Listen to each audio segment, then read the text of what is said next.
En esta mañana vamos a hacer algo que generalmente no suelo hacer, tomar un texto mucho más amplio, desde el versículo 8 del capítulo 6 hasta el capítulo 7 completo y el capítulo 8 completo. No lo vamos a leer tampoco porque nos tomaría mucho tiempo. Al acercarnos a la Escritura, hermanos, nosotros lo primero que hacemos es buscar los imperativos éticos, los imperativos morales que sacamos del texto bíblico. Aquello que se nos demanda en virtud de nuestra vocación que tenemos en Cristo. Es decir, nos acercamos al relato, miramos a los hombres como, de alguna manera, como los protagonistas del relato, y entonces entendemos de forma intuitiva que Dios nos demanda. Voy a coger el otro micro entonces, ¿no? De forma intuitiva que Dios nos demanda imitar el ejemplo de ellos o evitar los pecados o los defectos de ellos. ¿Sí o no? Solemos ver la Biblia de esa manera. Eso es lo que le pasó a la persona, creo que lo he dicho en varias ocasiones, que le puso el título en negrita a la parábola del hijo pródigo. Porque le pasó lo que nos suele pasar a nosotros cuando nos dan una fotografía si alguien echase una fotografía del grupo hoy y a la salida te la entregase, ¿qué haría enseguida? Aparte de quedártela, te buscaría en primer lugar. Todos haríamos lo mismo. Miraríamos la foto y nos buscaríamos. Y eso es lo que nos suele pasar. Y la persona que escribió el título, o que dio ese título, la parábola del hijo pródigo, fue lo que le pasó. Porque cuando leemos, por ejemplo, un relato parecido, o el relato de que Jesús contó a los fariseos y a los escribas, rápidamente nos identificamos con el pródigo. Ese joven rebelde que echa a perder su vida y que luego busca refugio en su padre al que había traicionado. Pero la parábola en realidad no es tanto del hijo pródigo. Jesús contó la historia de un padre que tenía dos hijos. Y Jesús, toda su intención era demostrar cómo era el corazón de Dios. Y en todo caso, demostrar la miseria del corazón de los escribas y los fariseos cuando él saca al hermano mayor del pródigo. Pero ese es otro tema, no me voy a desviar. Leemos la Biblia y vemos, de alguna forma intuimos a los hombres como los protagonistas y pensamos que entonces lo que Dios quiere es que imitemos sus virtudes y nos alejemos de sus pecados y de sus defectos. Pero hermanos, aquí en este texto aparecen grandes personajes conocidos: Esteban, Felipe, Simón el mago, el eunuco que era funcionario de la reina madre en Etiopía, Candace, que no es su nombre propio, es el nombre de un título de la reina madre. Aparecen personas anónimas también. Pero en realidad yo quiero que os deis cuenta de una cosa. Al leer la Escritura, es importante esto, que veamos a Dios como el protagonista. Yo podría haber hecho cualquiera de las cosas que habéis dicho. De hecho, sería correcto hacer todo eso. Pero no voy a hacer ninguna de las cosas que habéis dicho. Sería correcto hacerlo. No es incorrecto lo que estoy diciendo, porque el Señor también quiere que nosotros leamos y nosotros nos identifiquemos con las personas, imitemos su fe y evitemos sus pecados. Pero más importante aún que todo eso es que nos demos cuenta que Dios es el protagonista del relato. Dios es el protagonista del relato. Y que al ver a Dios actuando, hablando, moviéndose, nosotros podamos admirarle y confiar en Él. Así que no te voy a decir en esta mañana lo que tienes que hacer. Te voy a decir lo que Dios puede hacer y de hecho hace. Y luego te voy a invitar a ti y a mí a que confiemos de todo corazón en el Dios que puede. El título de este mensaje entonces es así, sencillo. Dios puede. Dios puede. Y yo creo que Lucas fue guiado por el Espíritu Santo con esta intención. Mostrarnos cómo Dios, en medio de la historia y en medio de la hostilidad, Dios está presidiendo la misión. Lucas nos ha contado en su primer tratado, decíamos en el primer mensaje de esta serie, lo que Cristo comenzó a hacer y a enseñar. No lo que Cristo hizo y enseñó, sino lo que Cristo comenzó a hacer y a enseñar. Eso lo tenemos en el Evangelio de Lucas. Pero ahora Lucas, en su segundo tratado, que los hombres han llamado Hechos de los Apóstoles, no nos cuenta tanto los hechos de los apóstoles, que también, sino lo que Jesús siguió haciendo y enseñando por su Espíritu a través de la iglesia de los apóstoles. Por supuesto, son los apóstoles los que actúan, los que están ahí haciendo, es la iglesia. Pero más allá, es Jesús. Pablo dice, no me gloriaré, sino lo de lo que Cristo ha hecho a través de mí. ¿Quién lo ha hecho? ¿Lo ha hecho Pablo? Sí. Pero todavía, mirándolo de una manera más fundamental, lo ha hecho Cristo a través de Pablo. ¿Me seguí hasta aquí? Es Cristo, Él es el Rey en misión. Él es el Rey abriendo brecha. Él es Dios protagonista, con su espada desenvainada, fuera de su vaina, haciendo proeza, adelantando su propósito, adelantando su causa, fortaleciendo a los suyos, abriendo brecha, ganando nuevos terrenos, ensanchando las cuerdas de la cabaña. ¿Y cuánto, hermanos, necesitamos una visión y un entendimiento de la posición que Cristo ocupa como cabeza de la iglesia, yendo en la delantera de la obra suya? Hermanos, cuando nosotros solamente nos vemos a nosotros con nuestros bracitos cortos y débiles en el medio del escenario, el corazón se achica, se encoge. El otro día en el retiro de pastores en el que hemos estado,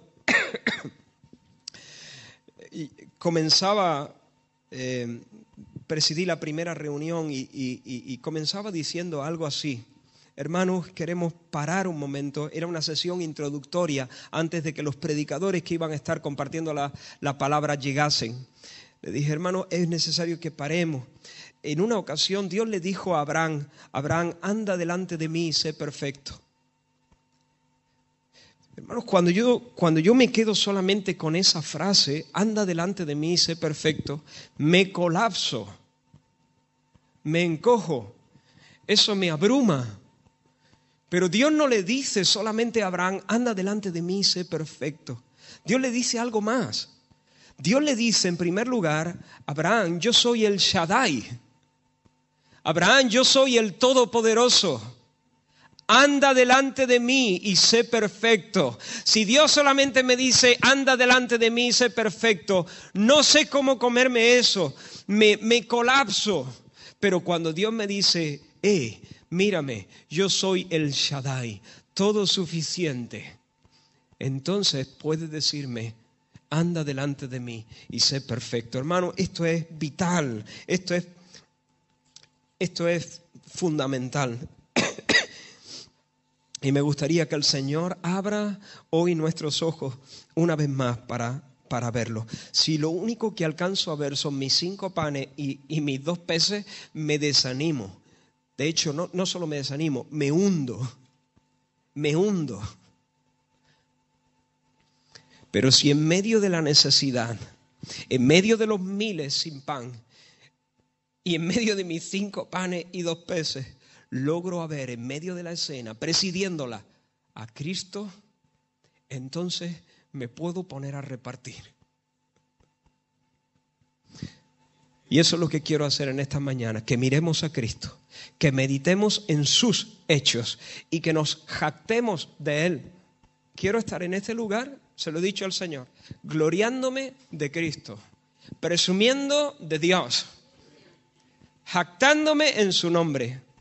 Eso es lo que quiero hacer y quiero que tú lo hagas conmigo, yo aquí, tú ahí, que nos jactemos en Dios, que nos gloriemos en su nombre. ¿No dice eso la Escritura? Gloriaos en su santo nombre. El que se gloríe, el que levante la barbilla, el que presuma, que lo haga del Señor Jesucristo. Vamos, hermanos, vamos a hacerlo del Señor Jesucristo.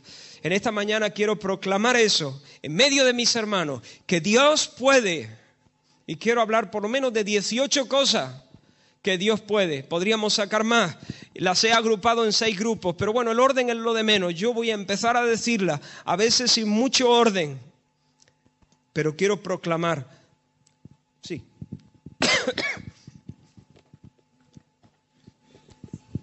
Que el Señor bendiga a Antonio, a Eugenio.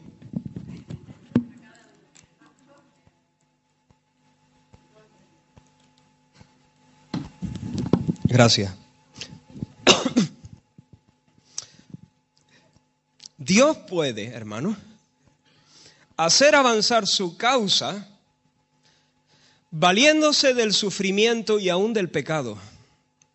Y eso es lo que yo veo en esta escritura. Mira el versículo 1 del capítulo 8. Y Saulo consentía en su muerte. Saulo estaba de acuerdo con su muerte.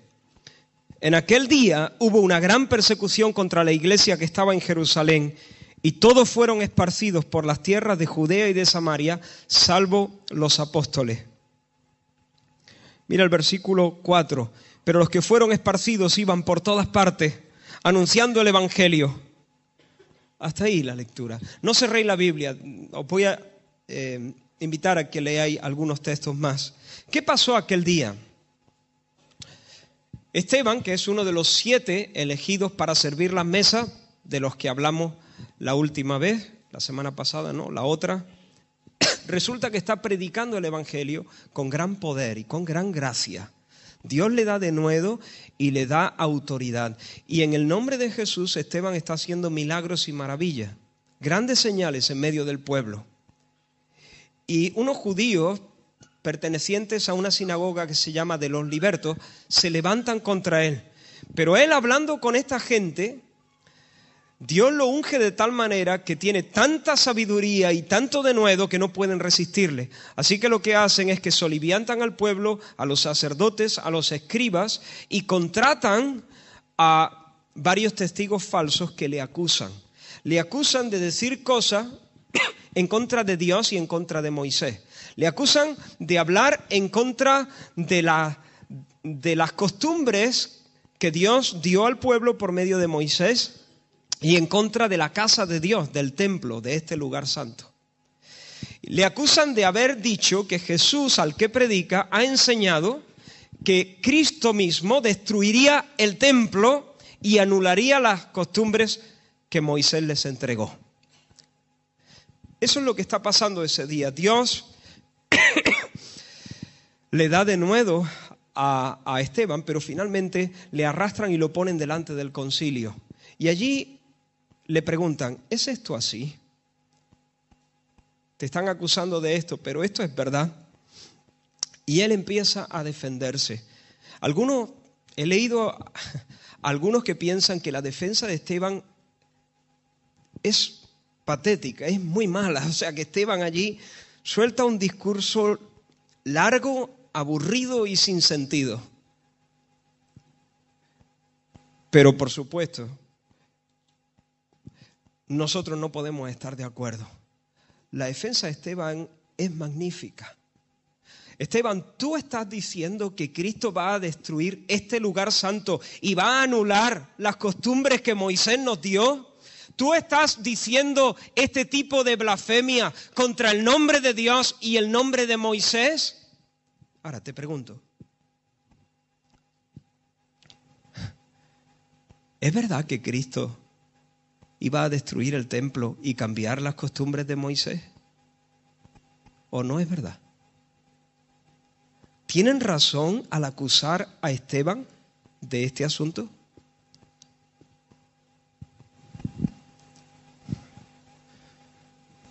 Sí y no. Sí, en el sentido de que efectivamente Jesús, en un sentido no literal, no es que Jesús destrozó la casa, pero sí Jesús iba a acabar con el rito y toda la ceremonia del templo y cambiar muchas de las costumbres, a acabar con todo eso. En ese sentido, sí era verdad. En el sentido en que no era cierto, es que eso no era una blasfemia contra Dios ni contra Moisés. Eso más bien era confirmar a Moisés. Esteban no estaba en contra de Moisés, Esteban estaba a favor de Moisés. Pero lo que Esteban vio y los líderes judíos no estaban viendo es que lo nuevo que Jesús traía era el fin de todo aquello. Todo aquello no era sino una sombra, pero la sombra ya no tiene sentido cuando el cuerpo que la proyectaba está presente. Mi mano ahora mismo está proyectando una sombra sobre el suelo. Y mi mano no está en el suelo, pero la sombra anuncia que mi mano se está acercando al suelo. Pero si yo sigo acercando el cuerpo que proyecta la sombra a la sombra, llega un momento en que el cuerpo se traga su propia sombra.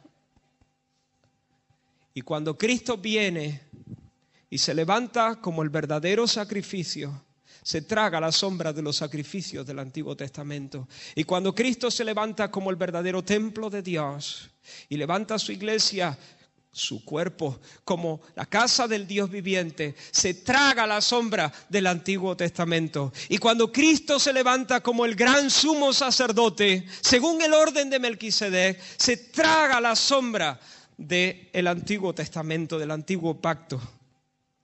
Y Esteban lo que viene a decirles: mirad, hermanos, mirad, padres, vosotros estáis viendo el templo, la ley, todo el ceremonial como un fin en sí mismo, pero esto no es un fin en sí mismo. Vosotros estáis teniendo esto como una especie de ídolo, pero Dios se manifestó a Abraham en Mesopotamia.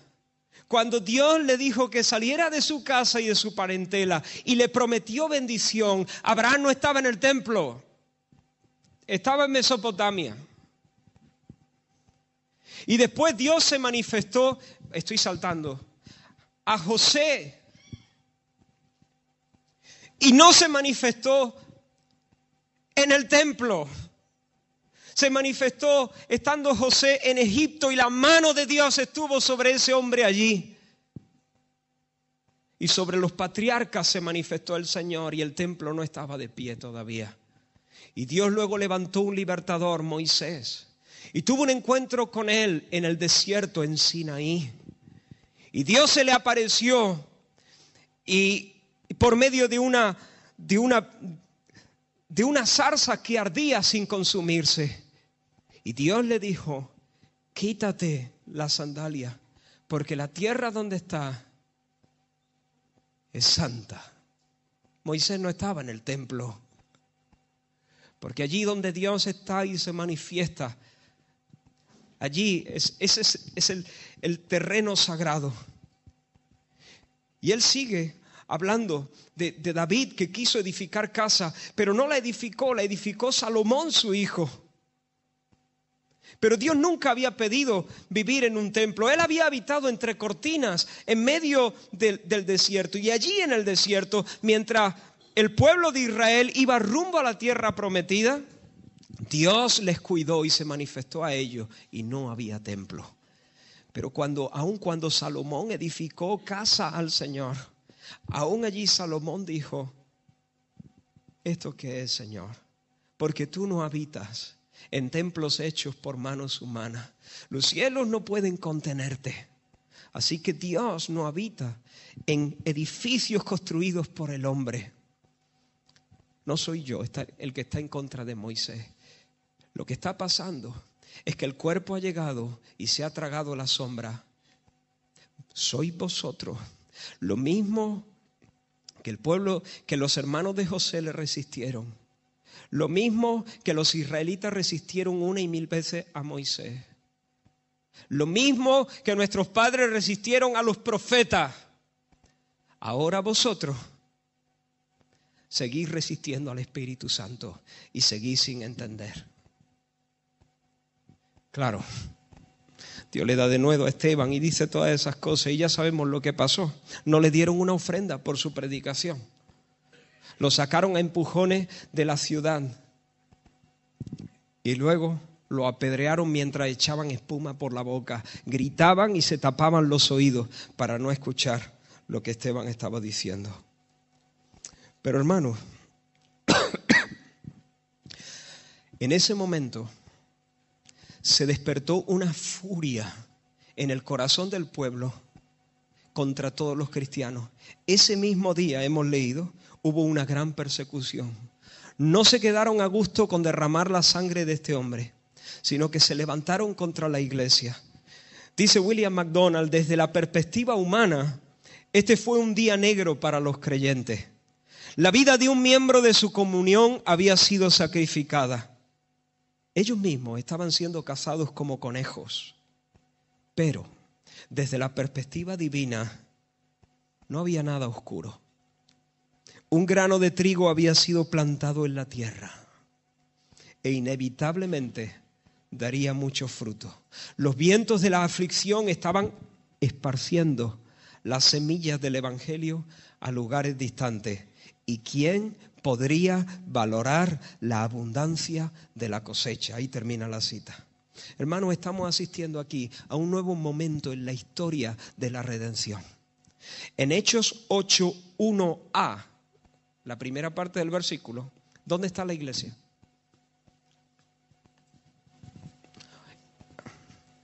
En Jerusalén. En Hechos 8:1b, ¿dónde está la iglesia?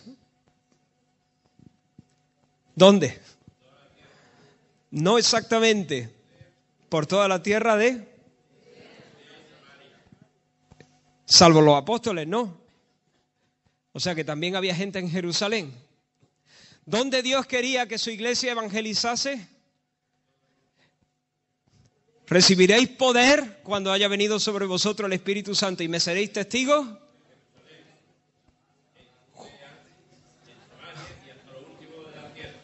En Hechos 8:1a la iglesia está en Jerusalén y a lo mejor algunos están pensando, oh, bueno es para nosotros que estemos aquí. Hagamos una enramada y quedémonos para siempre. Qué avivamiento, qué espectacular, qué maravilla, qué iglesia primitiva. Van a hablar de nosotros en todas las generaciones. Qué amor, qué abundancia. En Hechos 8:1b la iglesia está en Jerusalén, en Judea y en Samaria. Y si te va al capítulo 11, un momento, versículo 19, ¿qué dice? Ahora bien, los que habían sido esparcidos a causa de la persecución que hubo con motivo de Esteban, pasaron hasta Fenicia, Chipre y Antioquía, no hablando a nadie la palabra, sino solo a los judíos. O sea, que hablaron la palabra a los judíos. Pero había entre ellos unos varones de Chipre y de Cirene, los cuales cuando entraron en Antioquía, hablaron también a los griegos, anunciando el evangelio del Señor Jesús. Y la mano del Señor estaba con ellos, y gran número creyó y se convirtió al Señor. Hermanos, en medio del conflicto, Satanás crujiendo los dientes, los enemigos de Dios enloquecidos, cazando como conejos a los cristianos. Y Dios puede.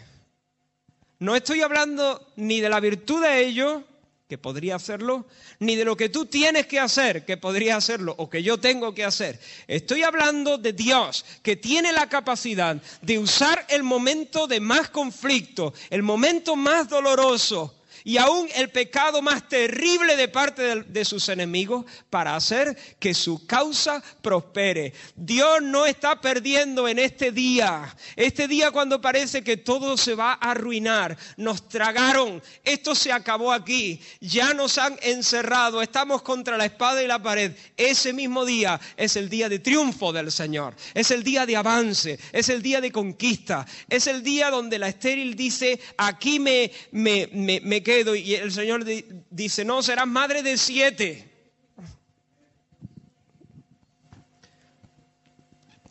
Es el día donde el débil puede decir, soy débil. Dios dice, no, el débil que diga, soy fuerte.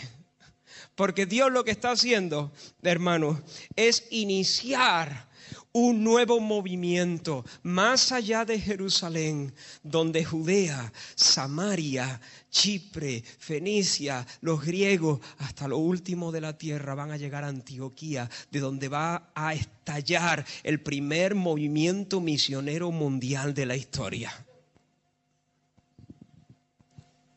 Dios se ríe del diablo y usa sus maquinaciones, los pecados de otras personas y los momentos de más debilidad para hacer avanzar su causa. Bendito sea el nombre del Señor. ¿Saben lo que está haciendo Cristo? Exactamente aquello de lo que acusaban a Esteban. Cristo ahora está en pie con su espada fuera de su vaina, edificando su casa, edificando su templo, edificando su iglesia. Yo edificaré mi iglesia y las puertas del infierno no prevalecerán contra ella. Edificando el tabernáculo caído de David. Eso es el tabernáculo caído de David. El lugar donde Dios no es extranjero. En todos los demás lugares Dios es extranjero. Dios es peregrino. Pero Dios tiene un lugar donde dice, aquí descanso, aquí reposo, como yo cuando llego a casa, aquí descanso. O cuando tú cuando llegas a tu casa. Dios tiene casa, su iglesia, de judíos y gentiles, de toda tribu, de toda lengua, de toda nación. Dios está en movimiento, en el día más oscuro, entre comillas, edificando su casa, su iglesia, de manera irresistible. Bendito sea el nombre del Señor. Hermanos, en medio de las crisis internacionales a las que asistimos, Dios cumple sus planes. Y en medio de tus crisis personales, Dios cumple sus planes. Segunda cosa, Dios puede sostener y usar a sus siervos en medio de los dolores más grandes. Dios puede sostener y usar a sus siervos en medio de los dolores más grandes. Dios da sabiduría y valor santo a Esteban, ¿sí o no? Oh, Esteban no. Oh, el Señor, que es capaz de meterle fuego en los tuétanos a ese hombre y mantenerlo fiel al mensaje cuando la gente se endemonia delante de sus ojos y lo sacan a empujones de la ciudad. Y dice la palabra que Dios, que hablaba con tal sabiduría y con tal espíritu, que no lo podían resistir. Los eruditos de la sinagoga no sabían cómo este paleto podía hacerle frente. No sabemos si era un paleto, ¿no? Pero no daban crédito. Pero cuando el hombre hablaba, había tal espíritu en sus palabras, tal denuedo, tal fuego, tal no sé qué, y tal sabiduría que no podían resistirle. ¿Sabéis por qué? Porque Dios es capaz. Dios puede hacerlo. Dios puede hacerlo. Dios puede hacer eso contigo. Dios puede hacer eso conmigo. Dios puede hacer como hizo que su rostro brillara. Ahora, yo me pregunto, ¿quién le contó esto a Lucas? ¿Cómo sabe Lucas que en el concilio, dentro de esa reunión del infierno, cómo sabe que el rostro de Esteban brillaba? Dicho sea de paso, entre paréntesis, ¿recuerdas cuando Moisés trajo la ley del Señor después de haber estado con Dios en el monte? ¿Qué pasaba con su rostro? Esta gente tuvo que pensar, hombre, si tenían 2 deditos de frente, ¿por qué el rostro de este brilla tan bien? Si está blasfemando contra Moisés, ¿no será que no está blasfemando contra Moisés? ¿No será que el mismo Espíritu, el mismo Dios que alumbraba el rostro de Moisés también está confirmando a este? Pero ellos no estaban para hacer esos razonamientos. Ellos querían quitarse de en medio a Esteban y al Cristo de Esteban. Pero Dios es capaz, en medio de una locura, hacer que a su siervo o a su sierva le brille el rostro. Y de paso lo vindica delante de todos. Yo creo que a esto se lo contó Pablo a Lucas. Saulo de Tarso, porque este joven estaba allí, era discípulo y se les permitía a los discípulos estar a veces en estas reuniones de uno de los grandes de este concilio, Gamaliel. Y Pablo era su discípulo, Saulo de Tarso. Y él casi con toda seguridad estaba presente allí. Y se dio cuenta que en medio del momento más hostil, más doloroso, Dios fue capaz de poner tal peso de gloria sobre su siervo que hasta el rostro, hermano, dice que le miraron y parecía un ángel. Esteban parecía un ángel, yo no sé cómo es eso, pero le brillaba el rostro, resplandecía, había algo que lo hacía diferente de cualquier otra persona. Dios es capaz de hacerlo. Dios fue capaz y Dios es capaz de darle una visión de Cristo más gloriosa y más íntima de lo que jamás había tenido Esteban. Cuando lo sacaron de allí y lo llevaron fuera de la ciudad para apedrearle, cuando empezaron antes de que empezara a lloverle las piedras, él dice que contempla el cielo y dice: veo los cielos abiertos y a Jesucristo a la diestra de Dios. Ahora, en la Reina Valera, lo que dice exactamente es: he aquí veo los cielos abiertos y al Hijo del Hombre que está a la diestra de Dios. Entonces fue cuando ellos, dando grandes voces, se taparon los oídos. Mira qué locura, ¿eh? Se taparon los oídos y arremetieron a una contra él. Pero hay aquí en el griego algo que nos pasa desapercibido. Y no está traducido en la Reina Valera de forma que da la mejor idea. No sé si alguien tiene Nueva Versión Internacional aquí. Bueno. En el griego no dice simplemente que Jesús estaba a la diestra de Dios. Dice que estaba de pie, que estaba en pie a la diestra de Dios, que Jesús estaba en pie a la diestra de Dios. El Nuevo Testamento generalmente nos presenta a Jesús sentado en su trono a la diestra de la majestad de las alturas.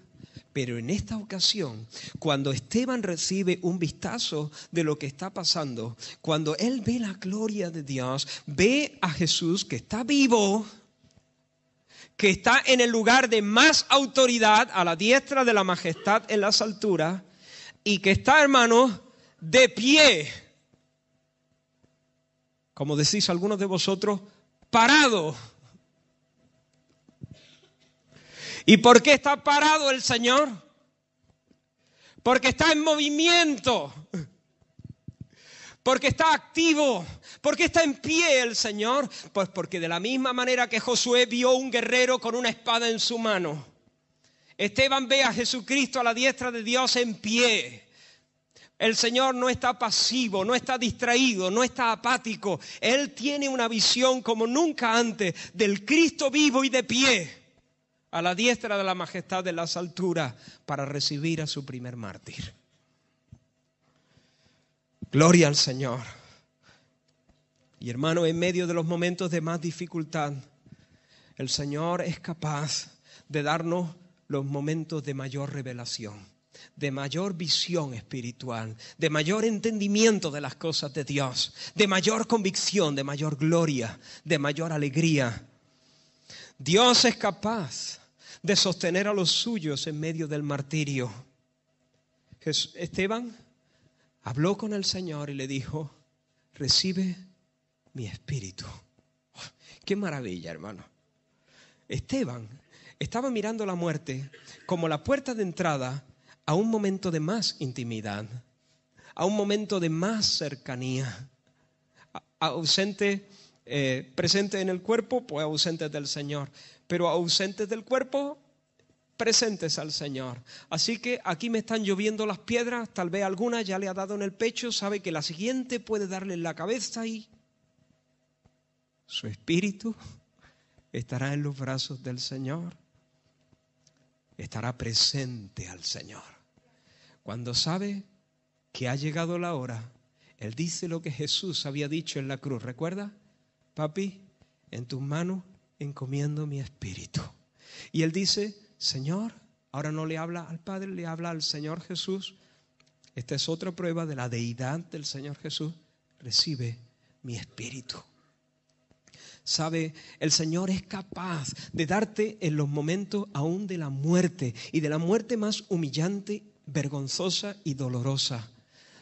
Dios es capaz de darte tal seguridad, tal consuelo, que tú sabes que sencillamente estás dando un paso que te acerca a tu Señor. Dios es capaz.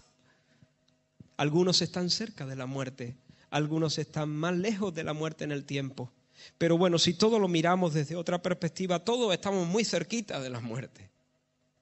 Y Dios es capaz en esos momentos de consolarnos y darnos tal visión de la realidad de las cosas que sabemos que sencillamente es entrar en un nuevo nivel de intimidad y de relación con el Señor.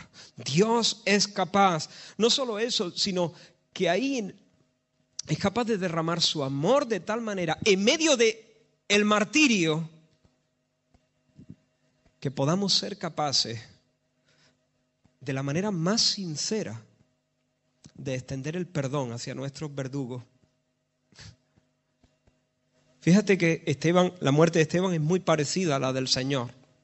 No solamente dice: recibe mi espíritu, sino: Señor, no les tome en cuenta este pecado. Igual que Jesús había orado sobre la cruz: Padre, perdónales. También Esteban clama pidiendo misericordia para aquellos que están arrancándole la vida con injusticia. Hermano, Dios es capaz de hacer eso en mi vida. Dios es capaz, yo no puedo hacer eso. Yo no puedo hacer eso. De verdad que lo pienso, yo no puedo hacer eso, no está en mí. Si a mí me hacen una jugada fea y ya estoy queriendo imponerle las manos al tipo. Pero es que tú tampoco puedes. A ti te pasa lo mismo que a mí. No es una cosa natural, nuestro ego no funciona así. Pero Dios es capaz de tomarnos. Quizás haya personas aquí que se sienten heridas, con dificultad para perdonar. Y dice: es que no puedo. Eso ya lo sabemos. Pero Dios es capaz. Dios es capaz no de hacerlo sin que tú te des cuenta. No de obligarte y en una especie de trance hacer que perdones, pero tú no querías. No, yo no voy por ahí. Dios es capaz de ungirte poderosamente, tocar tu corazón, sanarlo, ablandarlo, bendecirte, darte perspectiva, darte luz, para que tú conscientemente, voluntariamente y de todo corazón perdone a la persona que te ha herido y te ha agredido. Dios es capaz. Dios puede, hermano. Dios es capaz de dar valor a su gente para hacer lo que es justo. Por eso algunos de ellos, cuando Esteban murió, se levantó, ya sabemos, la persecución esa, y ahora dijeron: ahora vamos a por todo. Pero algunos dicen que tomaron el cuerpo de Esteban, lo enterraron lo honraron dándole sepultura y lloraron su muerte. Que piensen lo que piensen. Si vienen a por mí, que vengan a por mí. Pero yo no puedo dejar el cuerpo de Esteban como si fuese carroña en una cuneta. Esto es justo.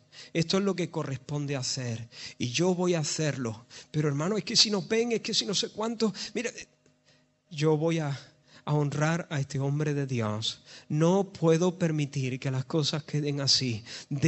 Merece un enterramiento y que podamos honrar su muerte. Así que y eso fue lo que hicieron. No nos dice la Escritura que Dios les dio valor para hacerlo. Pero no hace falta que lo diga. Dios les dio valor para hacerlo. Porque Dios puede dar valor a su pueblo para hacer lo que es justo, lo que conviene hacer, aún en medio de amenazas, dificultades y presiones. Hermano, a lo mejor alguno sabe que tiene que hacer algo, pero sabe también que si lo hace, pues quiero decirte una cosa, tu Dios puede darte el valor de hacer lo que tienes que hacer, pase lo que pase. Dios puede dar vigor suficiente a los suyos. ¿Cuánto tiempo llevamos? Bueno, ahora me lo dices porque estoy totalmente despistado en cuanto a la hora. 42 minutos, gracias. Dios puede dar vigor suficiente, hermano, a los suyos para seguir dando en el momento de más necesidad. Me explico. Los profetas del Antiguo Testamento habían profetizado muchas veces acerca de los juicios de Dios, y los juicios de Dios en muchas ocasiones consistían en que los israelitas serían deportados, exiliados, sacados de la tierra prometida y dispersados por todos sitios. Y tal vez esto estaba en la mente de los que tuvieron que salir de Jerusalén. Pero ellos, por la gracia de Dios, no entendieron que esto fuese un juicio de Dios. Ahora ellos están saliendo de Jerusalén rumbo a cualquier sitio, pero ya no por causa del desagrado de Dios o del juicio de Dios, sino por causa de Cristo.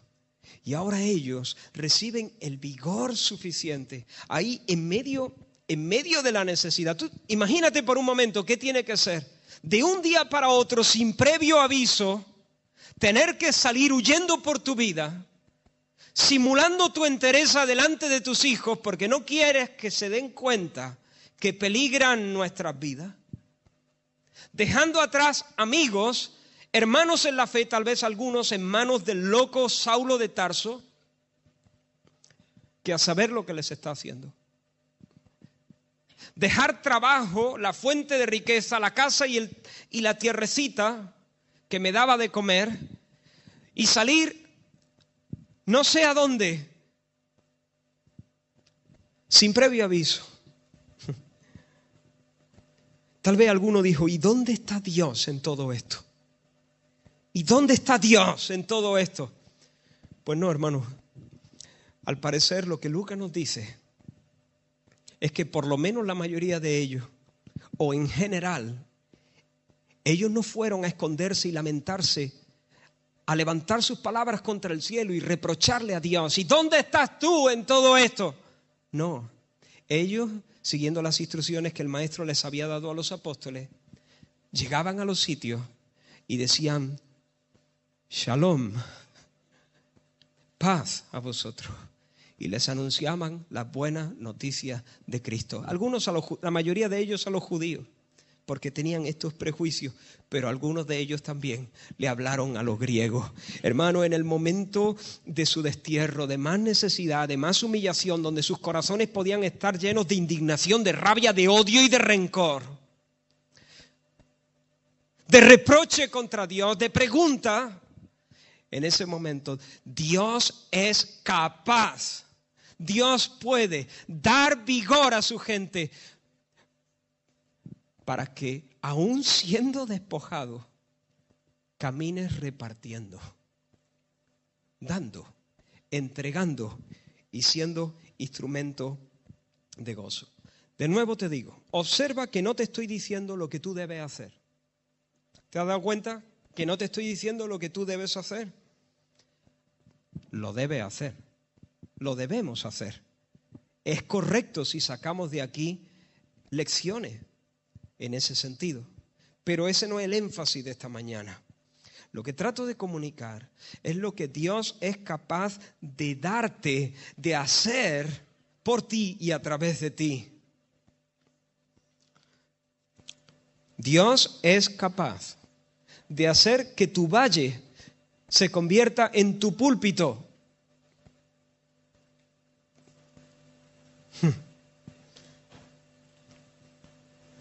Dios puede, en medio de tus lágrimas, mientras lloras, hacerte un instrumento de gozo para los demás. Otra cosa, Dios puede hacer que un testimonio humilde, un servicio sin demasiado peso en la balanza de los hombres, sea decisivo en la misteriosa estrategia de Dios. Me explico. Ahí están Esteban y Felipe. ¿Quién te gustaría ser?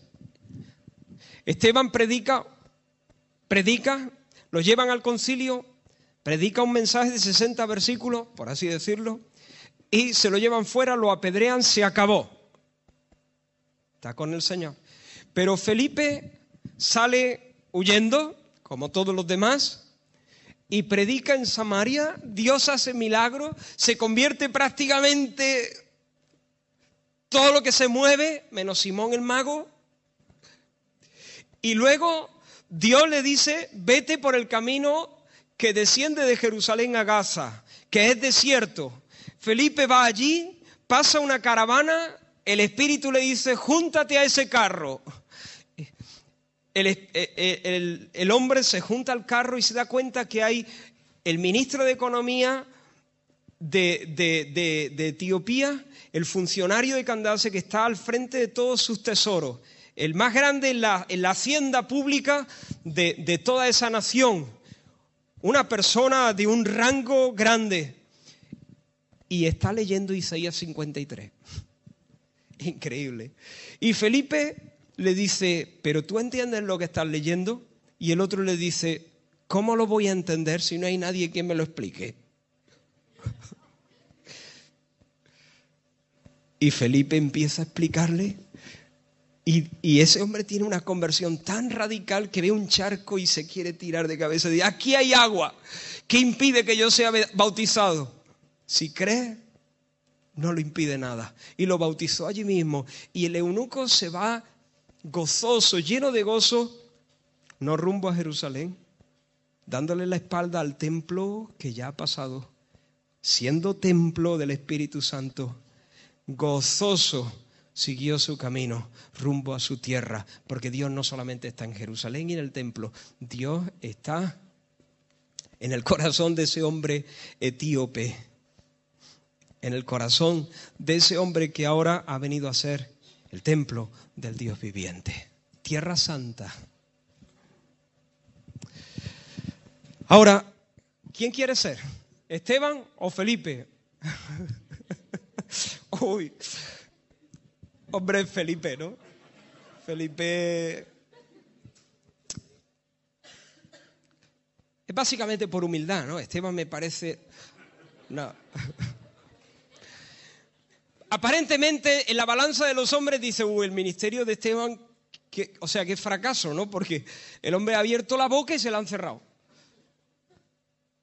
Pero Felipe, el fruto que va a tener es increíble. Mira, aquí tenemos dos hombres de Dios y dos hombres fieles que hacen exactamente lo que Dios les pide que hagan, pero sus resultados aparentemente son muy opuestos. Uno fracasa y otro tiene éxito. Pero hermano, ¿qué te parece si te digo que el éxito de Felipe se debe a que Dios puede, en primer lugar, pero también a ese grano de trigo que se siembra unos días o ese mismo día o unos días antes? Es el fracaso, entre comillas, de Esteban lo que permite el éxito de Felipe.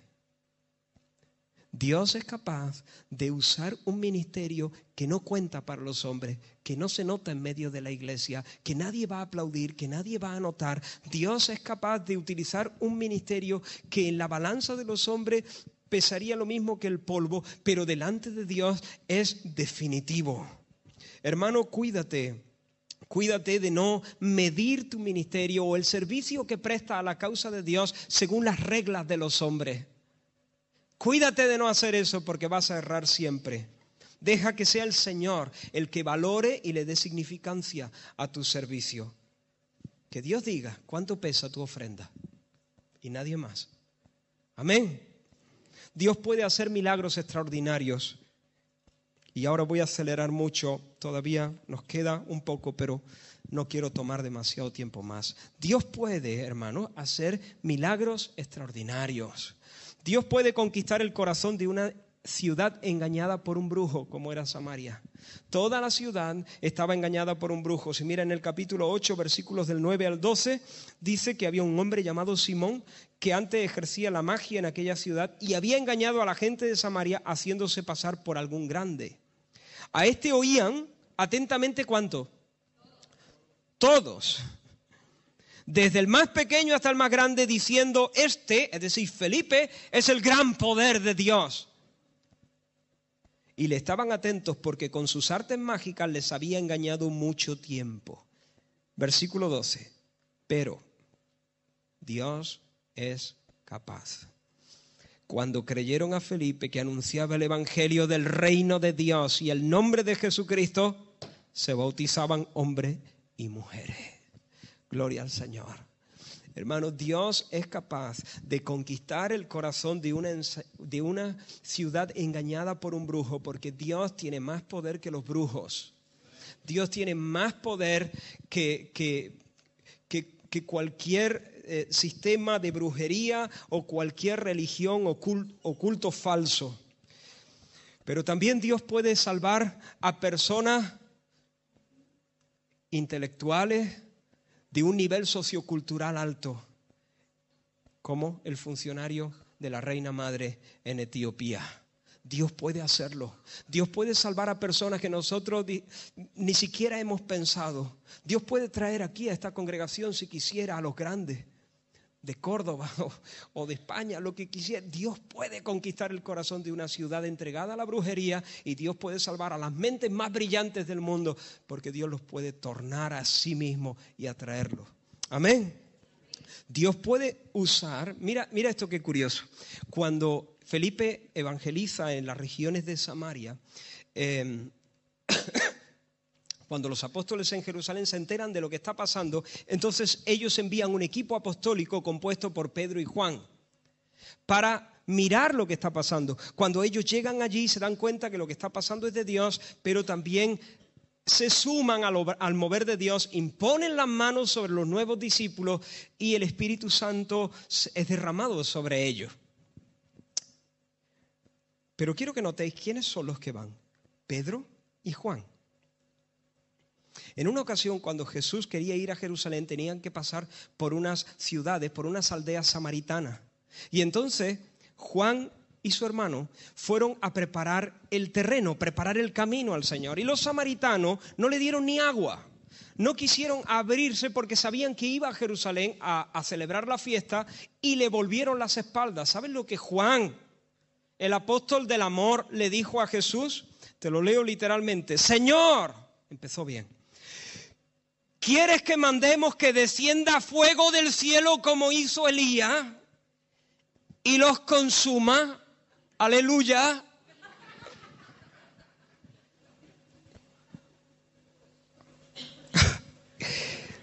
Dios es capaz de convertir a un hombre así para que ahora venga y traiga fuego del cielo, pero de otro tipo.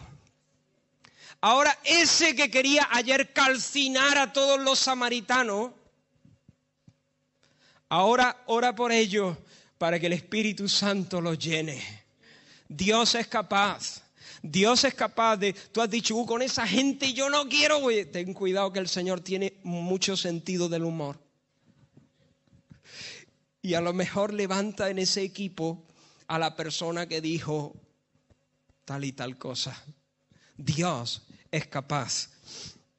Hermano, Dios es capaz de derribar murallas raciales y culturales. Dios es capaz de echar fuera demonios. Dios puede hacer añicos los yugos de Satanás sobre la vida de una persona que ha estado sometida durante años y durante décadas. Dice que Felipe evangelizaba y Dios se movía y salían fuera demonios. Dios es capaz, lo hizo ayer, Dios es capaz hoy y Dios quiere hacerlo hoy. Dios hoy es capaz de devolver la salud física a los cojos y a los paralíticos. Dios puede hacerlo para confirmar la autoridad de su mensaje y para manifestar la hermosura de su carácter. Para confirmar el evangelio y para exhibirse como el Dios compasivo, poderoso, cercano. Amén. Dios es capaz. Dios es capaz de guiar de una manera extraordinaria. Dios hoy es capaz de decirle a uno de sus hijos, júntate a ese carro. No lo encuentras en la Biblia. Bueno, esto sí, ¿no? Pero Dios es capaz de guiar de manera personal y particular a sus hijos de esta forma. Dios puede decirle a su iglesia, compra, vende, entra, sal, derecha, izquierda. Dios puede guiar a sus hijos hoy de una manera sobrenatural. Dios es capaz de arrebatar a un siervo suyo, tomarlo de una ciudad y ponerlo en otra si le da la gana y si eso le da gloria y adelanta sus propósitos. Dios puede. Dios puede llenar el alma de gozo, como llenó los corazones de los samaritanos y como llenó el corazón de nuestro hermano etíope. Dios puede hacerlo. Dios puede proteger a su iglesia de falsos hermanos. Simón, el gran poder de Dios, también se convirtió. Pero la Escritura nos dice que lo que él tenía en su corazón es que estaba flipando con lo que Felipe hacía. Así que siempre estaba apegado a Felipe. Tenía fe, pero una fe, como vimos cuando estudiamos el Evangelio de Juan, una fe falsa, una fe sin raíz. Y cuando llegaron los apóstoles, impusieron las manos y el Espíritu Santo se derramaba con la imposición de las manos de Pedro y de Juan, Simón dijo, ahí va, esto ya es el colmo. Felipe, hasta luego. Y fue a los apóstoles diciendo, ¿cuánto vale eso? Yo te lo pago. Que vosotros me deis este poder para que cuando yo ponga mis manos, también el Espíritu Santo caiga.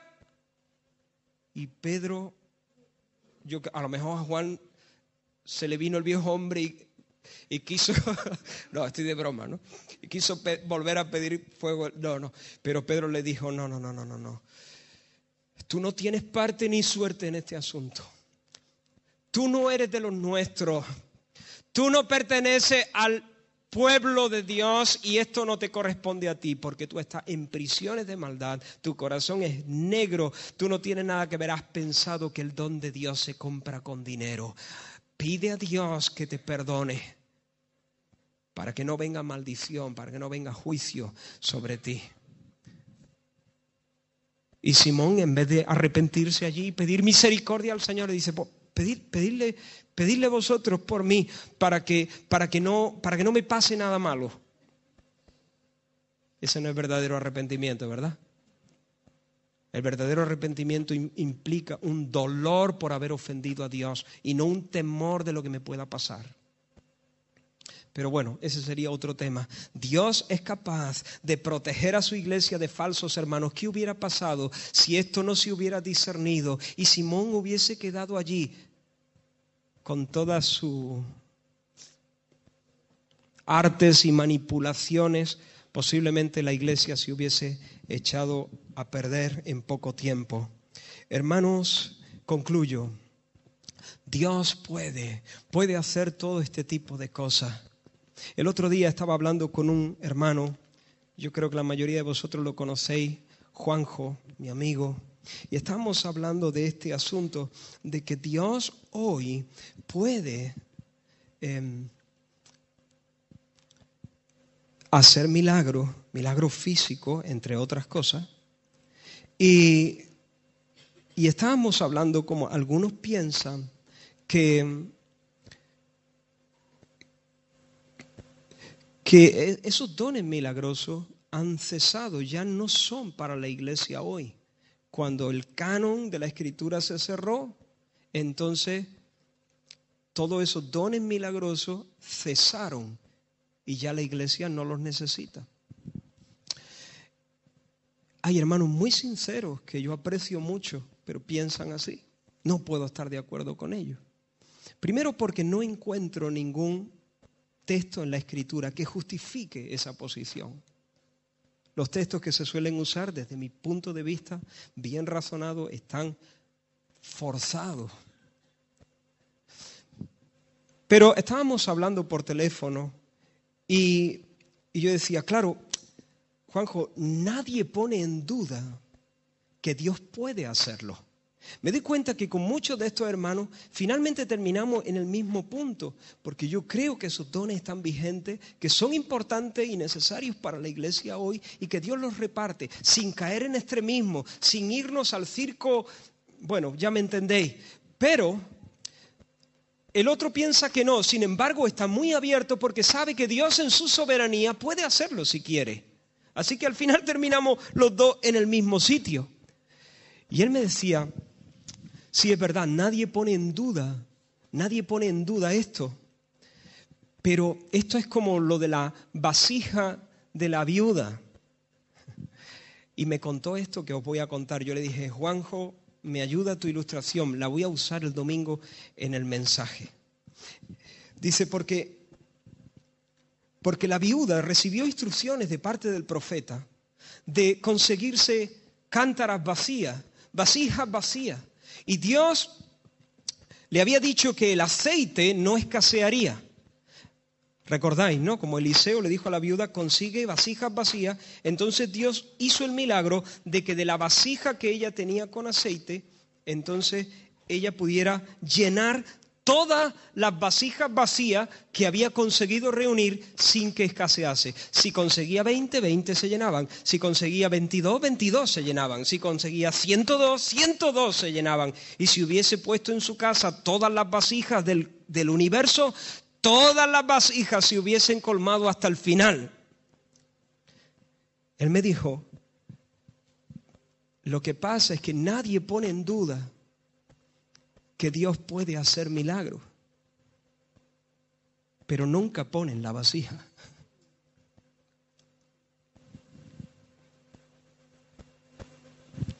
Cuando yo estoy queriendo decir que Dios puede, no estoy diciendo que Dios podría hacerlo. Estoy diciendo que tu Dios puede hacer estas cosas. Y las quiere hacer. Él está presente aquí para darnos vigor en la hora más difícil.